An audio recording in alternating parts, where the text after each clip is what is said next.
Seperti itu.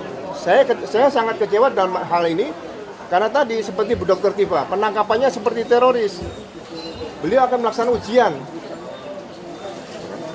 Begitu di dalam kendaraan mau keluar, dipepet dari belakang dan dari samping. Bu Tifa bukan teroris, bukan pelaku kejahatan yang serius.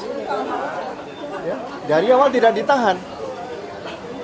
Penahanan itu kan ada kewenangan yang diberikan kepada, bukan hak loh ya, kewenangan penyidik untuk dapat menahan berdasarkan pertimbangan-pertimbangan, tidak melarikan diri atau mempersulit penyidikan dan tidak mengulangi perbuatannya. Kalau itu peristiwa pembunuhan akan ditahan di awal pertama kali, bukan berkas mau dilempar pada kejaksaan. Apakah bisa berkas-berkas yang sudah dinyatakan lengkap kemudian disisipi dengan penahanan? Nggak bisa. Nanti hanya pelimpahan administrasi, tanggung jawab tentang tersangka dan barang bukti seperti itu. Ya. Jadi setelah saya membaca situasi ini tadi semua, saya membaca lagi, cari informasi tentang bagaimana dulu ada petisi 50 di zaman Presiden Soeharto. Kemudian bagian Pak Hugeng sebagai mantan Kapolri bicara dengan hati nurani. Seorang mantan Kapolri yang memiliki integritas. Saya belajar dari Pak Hugeng, saya belajar dari nurani saya. Dan saya pernah menggunakan nurani selama saya bertugas di kepolisian. Jadi sekali lagi, penyidik seharusnya bertindak secara profesional, proporsional, dan selalu menggunakan nurani. Nah kalau seperti sekarang ini mau dibawa ke mana? Kramat Jati, ke rumah sakit. Biasanya dokter bisa didatangkan ke sini.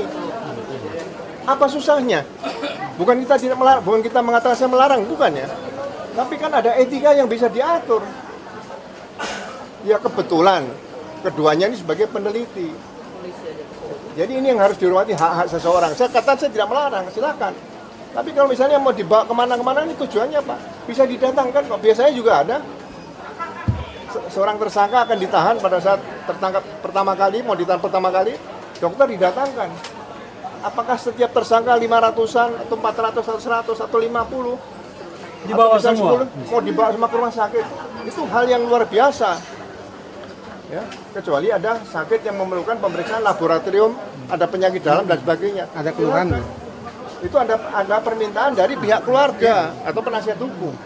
Ya, saya menyikapi situ. Jadi sekali lagi saya sekarang bicara dengan nurani saya. Saya tidak membenci Polri, justru saya memperjuangkan jangan sampai Polri diobok-obok oleh DPR dengan undang-undang kepolisian. Ya. Saya bicara sama teman-teman di luar kasus ini. Tidak ada lagi pensiunan tamtama, pensiunan bintara di polisi. Semua tamtama bintara di polisi kalau pensiun pasti sudah jadi perwira. Itu yang harus diperjuangkan oleh undang-undang kepolisian, bukan pensiun 59 seperti itu contohnya. Jadi saya sebagai seorang purnawirawan, saya bukan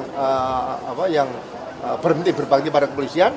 Nah, saya tetap memperjuangkan Polri. Kalau saya kritik itu demi kebaikan Polri ke depan. Seperti itu. Bukan saya benci Polri. Kalau saya benci Polri, saya diamin aja polisi mau dibawa masuk jurang sama orang-orang politik, silakan. Tapi saya lawan di sini, seperti itulah. Terima kasih. Ya, ada tambahan tadi ya.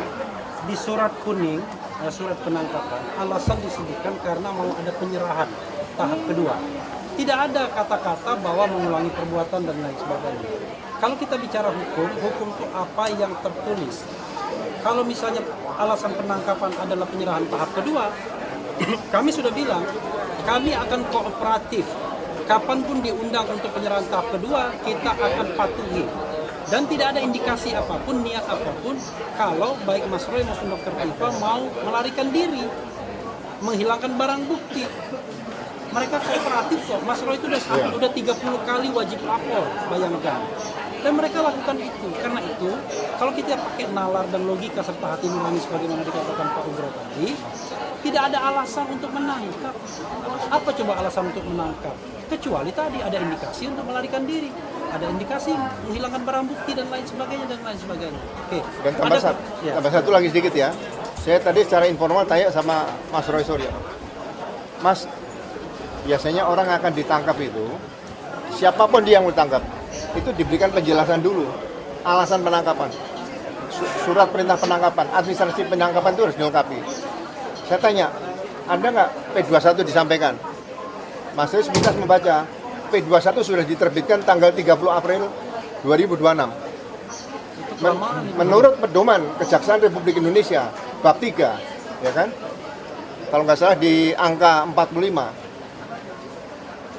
P21 segera dilemparkan kepada berkas perkara di pelimpahan tahap kedua setelah P21, waktunya hanya 14 hari.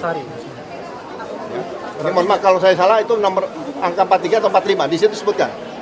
Jadi begitu menerima P21, 12 hari harus segera dilimpahkan pada kejaksaan. 14 hari. 14 hari. Maksimal.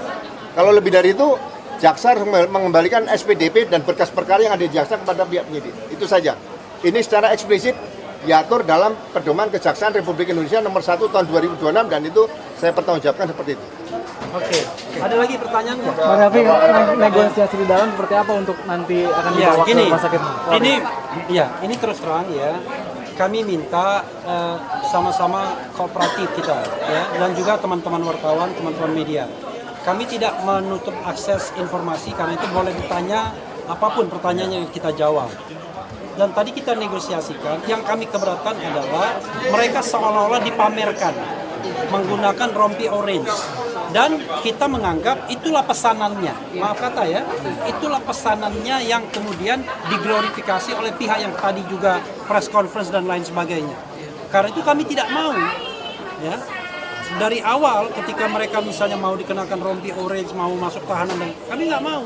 Karena mereka bukan kriminal, mereka warga negara terhormat yang melakukan penelitian. Coba bayangkan, Dr. Tifa membuat disertasi tentang diabetes. Kita mungkin ada persoalan di situ nantinya. Nah, sementara Mas Roy kita tahu ahli telematika yang banyak dimintai kesaksian ahlinya. Karena itu apakah layak mereka yang kemudian meneliti mengatakan bahwa ijazah seorang presiden, mantan presiden itu palsu karena keahlian mereka, tiba-tiba diperlakukan seperti ini. Nah, inilah yang kami berkeberatan. Tapi kalau ada proses hukum, kita ikuti kok proses hukumnya, ya, gitu ya. Jadi teman-teman sekalian, mudah-mudahan teman-teman sekalian kooperatif ya. Tolong, kami tidak ingin sekali kemudian tiba-tiba ada gambar Roy Suryo rompi orange di televisi dan lain sebagainya, karena tolonglah kita sama-sama menolong. Coba bayangkan kalau saudara-saudara Anda, istri-istri Anda, suami-suami Anda, anak-anak Anda diperlakukan seperti ini, tentu kan kita rasanya bagaimana untuk sesuatu yang kita masih perdebatkan apakah ini kejahatan, pelanggaran atau bukan. Kami mengatakan bukan. Ini adalah hak konstitusional kok untuk menyatakan pendapat baik secara lisan dan tulisan. Dan itu ada kadar ilmiahnya, bukan sekedar pendapat saja, tetapi ada hitung-hitungannya berdasarkan ilmu pengetahuan yang mereka miliki. Itu. Ada tambahan Pak? Ya, jadi sekali lagi saya kemarin-kemarin saya bicara biasa sebagai pertemanan, tapi dengan peristiwa hari ini saya kembali membangun diri saya belajar dari mantan Kapolri Jenderal Polisi Purnawiran Hugeng. Ya.